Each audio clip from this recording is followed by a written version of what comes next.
Bismillahirrahmanirrahim. Assalamualaikum warahmatullahi wabarakatuh. Perkenalkan, nama saya Anissa Wansari. Saya merupakan seorang mahasiswi Sekolah Tinggi Teknologi Wastu Kencana Purwakarta, jurusan Teknik Industri. Baik, pada kesempatan kali ini saya akan mempresentasikan terkait dengan mata kuliah dalam Teknik Industri, yaitu salah satunya adalah perancangan alat bantu. Yang akan saya bahas di sini adalah terkait dengan alat bantu spectrum analyzer. Oke, yang pertama yang akan saya bahas terkait dengan instrumentasi alat ukur. Konsep umum alat ukur. Pada dasarnya, pengukuran bertujuan untuk mendapatkan informasi mengenai sifat-sifat fisik, kimia, dan biologi dari suatu benda atau suatu keadaan atau proses. Untuk mengatur sesuai dengan informasi yang diinginkan.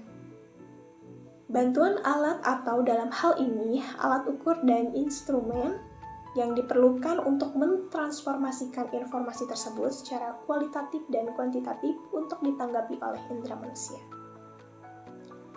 Tapi tidak diketahui secara pasti sejak kapan kegiatan alat mengukur ini dimulai. Akan tetapi, tak dapat dipungkiri bahwa gejala dan kegiatan alam hanya diketahui melalui kegiatan pengukuran. Meskipun dimulai dengan cara yang masih sederhana dengan menggunakan panca indera penglihatan. Ada berapa golongan sih jenis alat ukur itu? Jadi yang pertama ada jenis alat ukur listrik, kemudian yang kedua ada alat ukur panjang, yang ketiga ada alat ukur massa, yang keempat ada alat ukur waktu, dan yang kelima ada alat ukur temperatur. Untuk yang pertama yaitu alat ukur listrik, di mana fungsinya ini untuk mengukur besaran-besaran listrik. Kemudian alatnya itu seperti voltmeter, multitester, kemudian ampermeter, ohmmeter, kWh meter, tangmeter, dan juga ada pasa polarity. Kemudian yang kedua itu ada alat ukur panjang, di mana fungsinya ini sebagai alat untuk mengukur satuan panjang. Misalnya ada penggaris, meteran, jangka sorong, dan juga mikrometer skru. Untuk yang ketiga ada jenis alat ukur massa. Fungsinya ini untuk mengetahui berat suatu benda, yaitu berupa neraca atau timbangan dengan berbagai tipe sesuai dengan kebutuhan. Yang keempat ada alat ukur waktu. Berfungsi untuk mengukur satuan waktu. Alatnya ini seperti jam tangan, kemudian ada jam dinding, stopwatch, jam pasir, dan lain-lain. Kemudian yang terakhir ada alat ukur temperatur. Fungsinya ini untuk mengukur suhu dan biasanya digunakan untuk mengukur suhu pada suatu ruangan. Alat yang digunakan itu berupa termometer dengan berbagai jenis. Baik teman-teman, yang selanjutnya terkait dengan avometer atau multitester. Avometer atau multitester ini berfungsi untuk mengukur arus listrik DC. Tegangan listrik DC maupun AC beserta pengukuran hambatan atau tahanan. Dan cara menggunakannya saat kita mengukur tegangan AC itu tidak masalah, probe terbalik, tetapi saat mengukur tegangan DC harus menempatkan probe merah itu ke polaritas plus, jadi plus ke plus. Demikian juga dengan probe hitam untuk polaritas negatif. Baik, yang selanjutnya itu contoh yang kedua yaitu ada dial indicator. Di mana dial indicator ini berfungsi sebagai alat untuk mengukur kerataan suatu permukaan bidang datar, kebutuhan suatu poros, dan mengukur kerataan permukaan dinding silinder dengan skala kecil.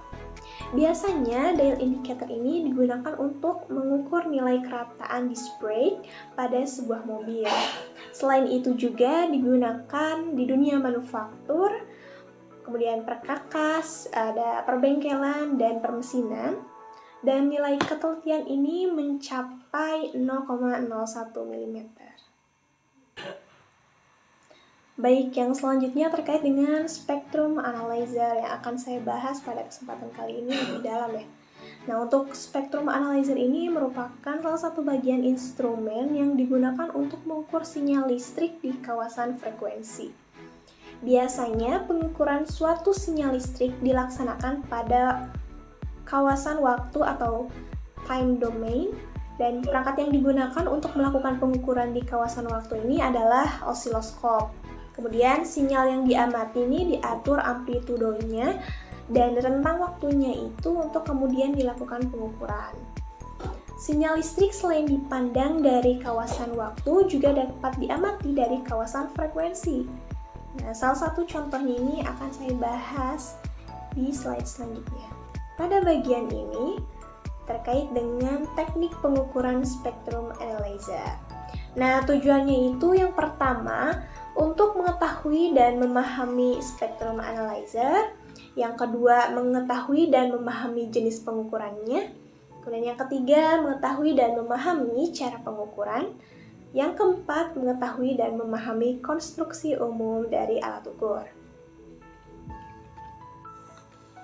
Penganalisa spektrum merupakan alat ukur ranah frekuensi yang di dalamnya terdiri perpaduan antara CRO dan pembangkit frekuensi. Bila mengukur lebar band penguat dengan CRO membutuhkan variasi frekuensi masukan, maka dengan spektrum analyzer hal itu tidak lagi diperlukan. Jadi itu keuntungan atau kelebihan dari spektrum analyzer. Kemudian variasi frekuensi pengamatan diperoleh dengan menetapkan cakupan frekuensi satuan yang diinginkan. Adapun sejarah ditemukan hingga perkembangan spektrum analyzer ini diuraikan bahwa sejak tahun 1860, yaitu pada saat James Clerk Maxwell secara matematis telah mampu memprediksi keberadaan gelombang elektromagnetik yang mampu mengangkut energi melalui ruang kosong. Nah, pada tahun 1885, Heinrich Hertz, ahli fisika, mendemonstrasikan gelombang radio. Kemudian diikuti Nikola Tesla.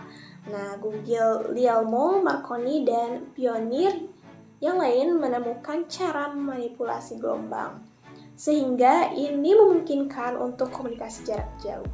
Baik, untuk cara pengukurannya atau prinsip kerja spektrum analisa waktu real ini yang pertama, analisa spektrum waktu real modern dapat diperoleh sebuah passband atau luas di mana saja dalam cakupan frekuensi masukan dari penganalisa. Kemudian jika kemampuan pengubah RF menurun diikuti akan oleh sebagian band lebar frekuensi menengah, pada pendigitan ADC, sinyal RF ini dan sistem penyelesaian berupa langkah-langkah lanjut secara digital. Implementasi algoritma transformasi dari ranah waktu ini diubah ke ranah frekuensi di mana analisa menghasilkan peraga seperti spektrogram, kemudian codogram, dan beberapa kunci karakteristik pembeda merupakan keberhasilan arsitektur waktu real. Kemudian, sebuah sistem ADC ini mampu mendijitkan masukan lebar band waktu real dengan ketetapan cukup untuk mendukung pengukuran yang diinginkan.